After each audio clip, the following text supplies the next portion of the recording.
Bismillahirrahmanirrahim. Assalamualaikum warahmatullahi wabarakatuh.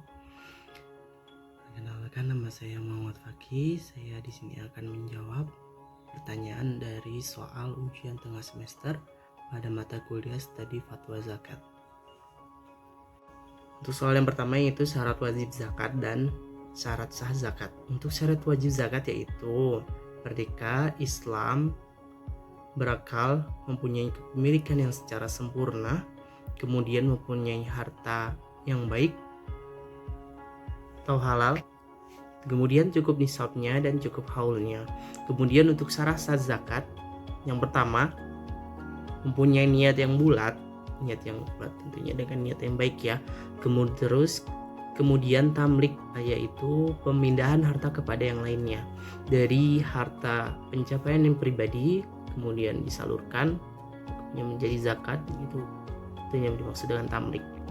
Kenapa menunaikan zakat harus dengan syarat dan syarat wajib dan rukun-rukunnya, atau sahnya zakat itu merupakan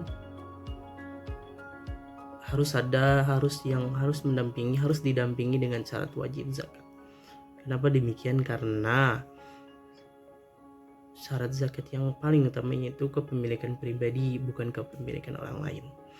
Seperti kita berpenghasilan per bulan sekian dan dibayarkan sekian sesuai dengan nisab dan haulnya.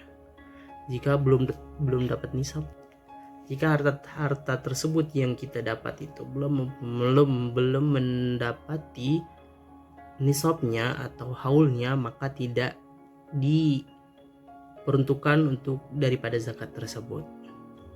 Jadi ketika kita mau menzakatkan harta kita untuk membersihkan zakat kita, ini zakat mal bukan zakat fitrah, untuk membersihkan zakat kita, yaitu ketika harta kita sudah mencapai haul tersebut banyak macam-macam variasinya. Pertanyaan kedua yaitu perbedaan nisab dan haul. Dan apakah seluruh jenis zakat itu harus ada nisab dan haulnya? Oke, nomor 2 yang pertama, apa sih perbedaan nisab dan haul? Perbedaan nisab dan haul itu adalah jumlah kepemilikan harta seorang muslim atau muslimah selama 1 tahun, yaitu adalah untuk wajib mengeluarkan zakat. Nah, yang kedua, jumlah seluruh masa kepemilikan harta untuk dihitung pengeluaran zakatnya. Yang ketiga, seluruh jenis zakat harus dikeluarkan zakatnya ketika sudah mencapai masa nisab dan haulnya. Seperti ketika kita mempunyai suatu lahan pertanian, kemudian menghasilkan panen, menghasilkan sesuatu yang bermanfaat atau komoditi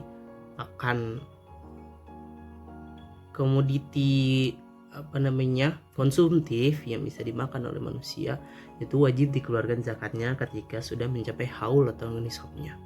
Kadar nisab itu juga bermacam-macam. Ada 653 kg misalkan dari beras, kemudian 2,5% dalam emas, 2,5 gram dalam emas, dan 2,5% dalam uang pribadi. Oke, yang dimaksud dengan yang soal yang kedua, apakah seluruh jenis zakat harus ada nisab dan haulnya? Jawabannya adalah seluruh jenis zakat tidak harus ada nisabnya ataupun haulnya. Yang ada haulnya sesuai dengan beberapa jenisnya. Tapi semua zakat itu harus ada nisabnya. Jadi kalau misalnya kita berpenghasilan kemudian terhitung nisabnya, ya seperti tadi, uang itu 2,5%, nah berarti kita harus mengeluarkan zakat sesuai nisabnya. Soal yang ketiga adalah perbedaan antara zakat mal dan zakat fitrah serta contoh dari masing-masing zakat tersebut. Zakat mal perlu kita ketahui teman-teman, zakat mal adalah zakat yang dikenakan segala macam jenis harta kepemilikan seseorang misalnya. Tetapi tidak semua harta dapat dikategorikan sebagai zakat mal ini. Contoh, simpanan harta seseorang atau penghasilan yang ia dapat. Kenapa disebut zakat mal? Itu tadi harus dari kepemilikan pribadi, adalah macam jenis harta kepemilikan seseorang. Jadi ketika kita memiliki sesuatu, entah itu harta yang kita dapat, entah itu pertanian, entah itu pertambangan dan lain sebagainya, dan sudah ada nisabnya atau haulnya, maka kita wajib membayar zakat mal sebagai bentuk pensucian harta kita. Kemudian zakat fitrah. Zakat fitrah adalah zakat yang wajib dikeluarkan oleh individu setiap muslim maupun muslimah yang berada di seluruh muka bumi ini untuk mengeluarkan zakat fitrahnya pada bulan Ramadan sebelum diadakannya sholat hari raya Idul Fitri. Kenapa demikian? Karena diperuntukkan untuk mensucikan harta 1 tahun penuh dan untuk kedepannya. Kemudian untuk mensejahterakan kaum fakir miskin untuk dimanfaatkan hartanya atau zakat fitrahnya dalam pemanfaatan pada hari raya yang akan datang. Pertanyaan yang keempat itu, berapakah wajib membayar zakat fitrah? Berapa ukuran 1 sa? Dan apakah boleh membayar zakat fitrah menggunakan uang? Dan bagaimana syaratnya? Nah, kemudian kita jawab. Yang pertama, membayar zakat fitrah wajibnya itu 3,5 liter atau setara dengan 2,5 kg beras. Jadi benda yang diwajibkan untuk membayar zakat fitrah itu beras atau komoditas utama yang dimakan oleh masyarakat setempat. Misal masyarakat setempat itu memakan gandumnya, yang dizakat fitrahkan itu gandum, tetapi kebanyakan mayoritas masyarakat Indonesia itu menggunakan beras. Jadi ini dalam hitungan beras 3,5 liter atau 2,5 kg beras.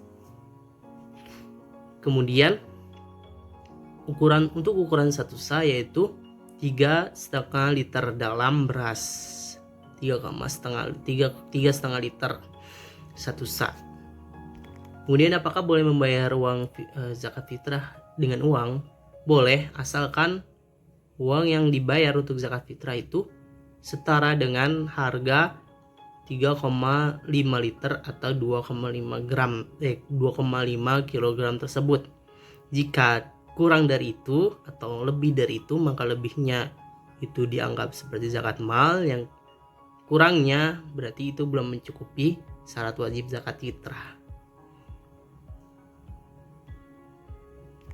Kemudian bagaimana cara membayarkannya? Cara membayarkannya itu biasanya di masyarakat Indonesia ini umumnya itu setiap masjid menyediakan panitia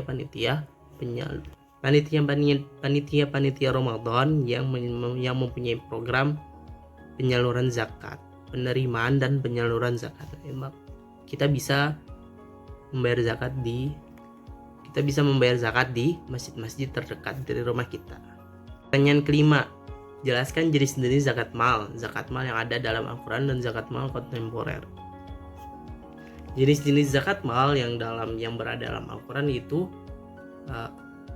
perhiasan, penghasilan, perniagaan, pertanian, peternakan, kemudian pertambangan, dan kemudian rikas. Jenis-jenis zakat mal yang berada dalam Al-Quranul Karim, yaitu seperti zakat perhiasan tersebut, itu sudah tertera dalam Al-Quran. Itu mempunyai nisab 2,5. Zakat perniagaan seperti emas itu mempunyai nisab 85 gram. Ketika kita mempunyai emas dan kemudian sudah menyentuh nisabnya 85 gram, maka kita harus membayar zakat daripada emas kita tersebut. Kemudian di sini ada pertanian, peternakan, dan pertambangan. Itu zakat mal yang dikeluarkan daripada itu yaitu adalah hasil bumi yang kita kelola. Hasil bumi yang kita kelola yang mempunyai nisab atau haul dalam beras itu kalau tidak salah 265 kg. 265 kg dalam beras. Ralat pertanian memiliki haul atau nisab sebanyak 653 kg.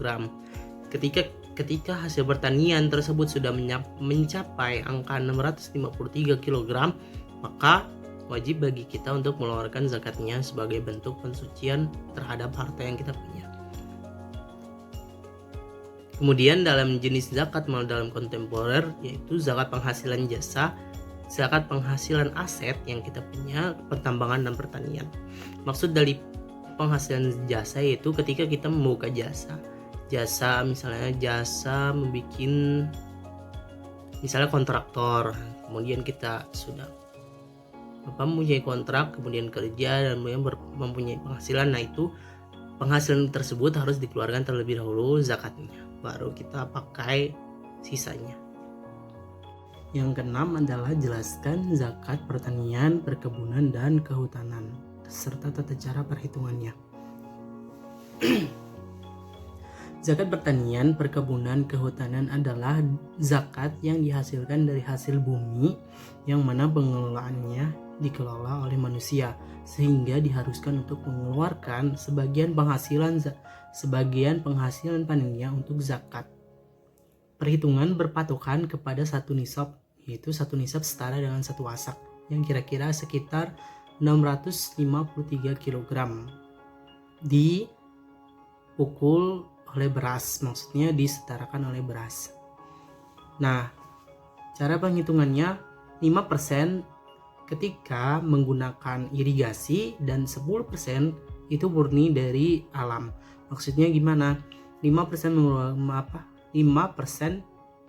memerlukan proses irigasi, maksudnya ada proses mesin, terus operasional dan lain-lain. Sedangkan yang 10% yang tidak menggunakan irigasi maksudnya adalah itu proses murni dari alam. Jadi selama benih itu ditebar di tanah dan sampai panen itu murni dari alam. Makanya dipatoknya zakat untuk yang 100% tidak menggunakan irigasi yaitu 10%.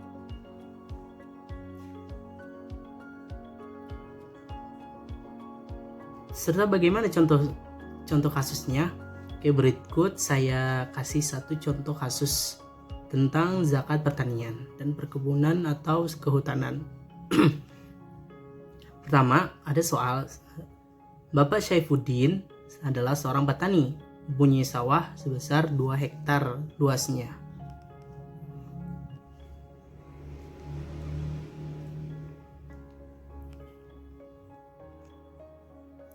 Yang pertama adalah kita utarakan nisabnya, yaitu tadi nisabnya satu wasak sebesar 653 kg menggunakan irigasi 5% dan hasil panen 10 ton. Kita pakai hitungan 10 ton itu sama dengan 10.000 kg. Jadi perhitungannya adalah 10.000 kg dikali 5/100 atau 5% sama dengan hasilnya 500 kg. Jika dirupiahkan, kita taruh 1 liternya itu 10.000 per liter, kemudian dikali 10.000 sama dengan 100 juta. Nah, 100 juta tersebut dikali 5/100 sama dengan 5 juta. Nah, jadi teman-teman, zakat yang dikeluarkan dari hasil panen tersebut adalah sebesar 5 juta rupiah. Yang ketujuh, jelaskan perbedaan asnaf secara detail dan rinci serta berikan contoh daripada masing-masing asnaf tersebut. Oke, yang pertama, para asnaf dan perbedaannya. Pertama saya sebutkan asnafnya ya. Asnaf adalah orang yang mempunyai hak atas zakat daripadanya. Yang pertama adalah fakir, yang kedua adalah miskin, yang ketiga adalah amil zakat, yang keempat mu'alaf, yang kelima hamba sahaya, yang keenam itu ghorimin, yang ketujuh adalah fisabilillah, Yang terakhir adalah Ibnu Sabil. Nah teman-teman, fakir adalah orang yang sama sekali tidak memiliki penghasilan, yang tidak memiliki sama sekali penghasilan pokok untuk sekedar menyantap makanan pada kesehariannya. Contoh adalah yang saya pakai adalah buruh tani. Yang kedua adalah miskin. Apa sih yang dimaksud dengan miskin ini? Adalah orang yang mempunyai penghasilan tetapi masih tidak mencukupi untuk kebutuhan produktif maupun konsumtif keluarga yang ditanggungnya. Contoh adalah tukang beca. Yang ketiga adalah amil zakat. Amil zakat adalah orang yang berkecukupan tetapi ia dipilih oleh Allah Subhanahu wa taala untuk menerima zakat karena ia adalah orang yang bertanggung jawab atas semua peredaran daripada zakat, dari pengumpulannya, penghimpunan sampai penyalurannya. Maka Allah Subhanahu wa taala memilih amil zakat untuk dimasukkan ke dalam salah satu asnaf dari 8 asnaf tersebut. Yang keempat adalah mu'alaf. Orang yang masih lemah imannya sehingga ia diperlukan untuk mendapatkan manfaat zakat agar imannya itu diperkuat dengan zakat tersebut. Contoh orang yang mu'alaf dari agama Kristiani ke agama Islam. Yang kelima adalah hamba sahaya. Hamba sahaya adalah orang yang mengabdi pada tuannya dan juga dijanjikan juga jika ia melunasi sesuatu maka ia akan bebas. Contohnya asisten rumah tangga mungkin. Yang keenam adalah gharimin. Apa itu gharimin? Gharimin adalah orang yang dahulu berkecukupan tetapi jatuh miskin akibat hutang yang dideritanya. Nah, kita itu wajib menolongnya karena hutang itu akan dipertanggungjawabkan. Maka daripada itu, gharimin mempunyai hak atas zakat. Contohnya adalah orang yang terlilit hutang akibat sering meminjam sana sini. Yang ketujuh adalah fisabilillah. Fisabilillah apa sih? Fisabilillah adalah orang yang berada di jalan Allah Subhanahu wa taala, tidak memiliki upah dalam kegiatannya. Contoh atau golongan pelajar yang sedang menuntut ilmu karena Allah Subhanahu wa taala. Contoh para penerima beasiswa, para penerima program beasiswa di seluruh penjuru dunia. Yang terakhir adalah Ibnu Sabil. Apa sih Ibnu Sabil itu? Ibnu Sabil adalah orang yang dalam perjalanannya menuju ke suatu tempat ibadah kemudian kehabisan ongkos. Nah, kehabisan ongkos maka ada hak zakat atasnya karena untuk menyelesaikan perjalanan baiknya itu. Contoh musafir yang ingin berangkat ke Baitullah. Yang kedelapan adalah jelaskan prinsip fikih dalam penyaluran dan pendayagunaan zakat. Prinsip fikih dalam penyaluran adalah mensetarakan hak-hak manusia guna beribadah kepada Allah Subhanahu wa taala, baik itu kebutuhan konsumtif, kebutuhan yang bersifat produktif, agar memperbaiki pola kehidupan suatu masyarakat dan agar menaiki derajat yang berlaku kepada sang penerima manfaat zakat tersebut. Nah, prinsip ini sama halnya dalam semua program pemerintah karena semua program pemerintah adalah untuk menipiskan tingkat kemiskinan. Nah, jadi zakat ini berpotensi besar dalam dalam membendung nilai kemiskinan yang akan naik. Nah, untuk prinsip pendayagunaan zakat adalah ketika pada suatu zaman mereka bisa dikatakan asnaf, maka di kemudian hari mereka yang tergolong asnaf bernaik level menjadi para amil atau muzaki. Maksudnya di sini adalah prinsip ini mempunyai tujuan. Yang pertama, ketika di suatu masa kita menjadi seorang asnaf, seorang bagian daripada 8 asnaf tersebut, yaitu memiliki bisa dikatakan mustahil zakat. Kemudian di suatu zaman yang nanti, yang kelak yang akan datang, kita diharapkan berubah nasib kita daripada mustahik ke muzaki. Karena pada dasarnya konsep zakat itu adalah mensetarakan nasib semua manusia. Maksudnya itu berputar dari mustahik kemudian ke muzaki. Nah, dari muzaki kemudian ke mustahik lagi. Begitu. Jadi prinsip pendayagunaan itu sangat bagus. Pendayagunaan zakat ini sangat bagus. Sayangnya belum terlalu optimal. Yang kesembilan adalah hubungan zakat dan program SDGs. Apa sih hubungannya itu? Hubungan antara zakat dan program SDGs tersebut. Nah, teman-teman perlu diketahui, hubungan zakat dan program SDGs adalah sama-sama mempunyai tujuan untuk mengurangi tingkat kemiskinan dan mensejahterakan masyarakat. Maksudnya di sini adalah SDGs sendiri adalah suatu program pemerintah di masa yang akan datang.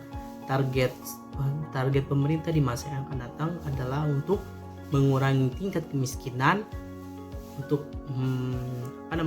menambah tingkat kesejahteraan sosial, untuk mensetarakan pendidikan yang di Indonesia ini minimal 9 tahun, kemudian mencukupi semua kebutuhan masyarakat di kemudian hari, dan kemudian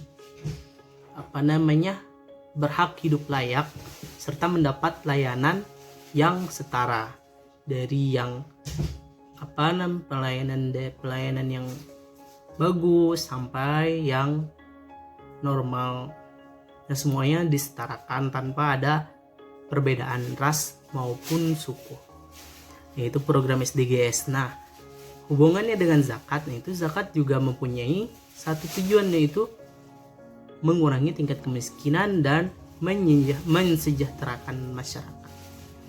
Nah, jadi zakat dan program SDGs itu sangat, menurut saya itu bisa berhubungan baik jika yang mengelola itu bisa mengelola dengan baik, karena potensi zakat itu sangat potensial untuk mengurangi tingkat kemiskinan dan untuk meningkatkan tingkat kesejahteraan masyarakat.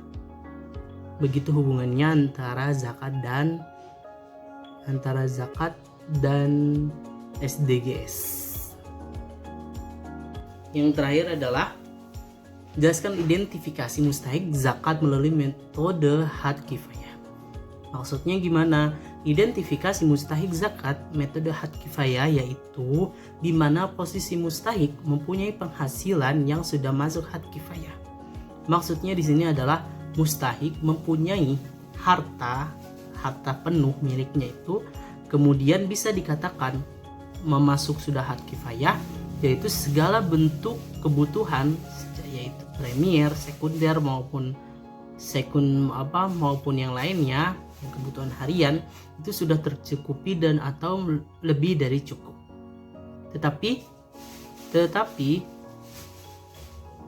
karena itu penghasilan itu hanya bisa bertahan beberapa hari atau maksimal 1 bulan misalkan, itu mereka masih dapat dikategorikan sebagai penerima zakat.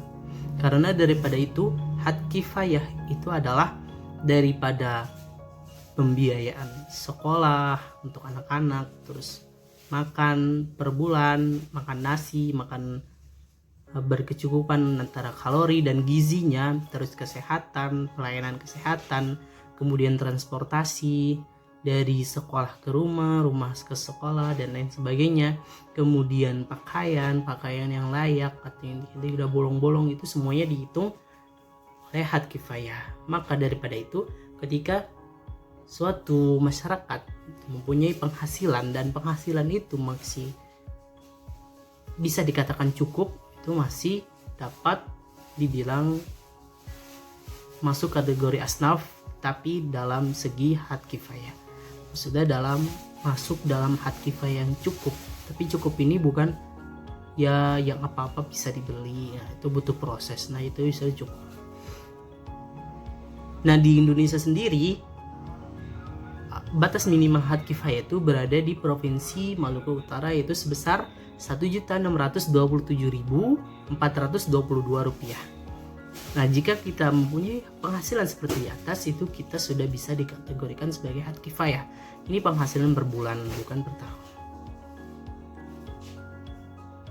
Cukup sekian penjelasan singkat daripada soal ujian tengah semester studi fatwa zakat. Dari saya Muhammad Fakih izin pamit undur diri. Wassalamualaikum warahmatullahi wabarakatuh.